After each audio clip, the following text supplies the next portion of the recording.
6 decades. But these police helicopters are directly descended from the establishment of a police aviation wing in the mid-60s.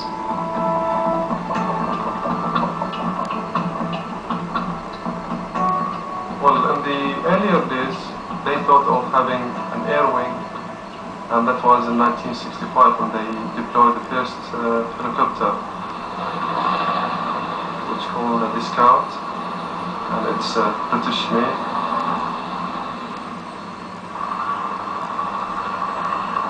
The police wing's early role in surveillance, search and rescue and civil security has evolved over time, using a variety of different aircraft from the early Hughes models and onto a series of Bell 412s.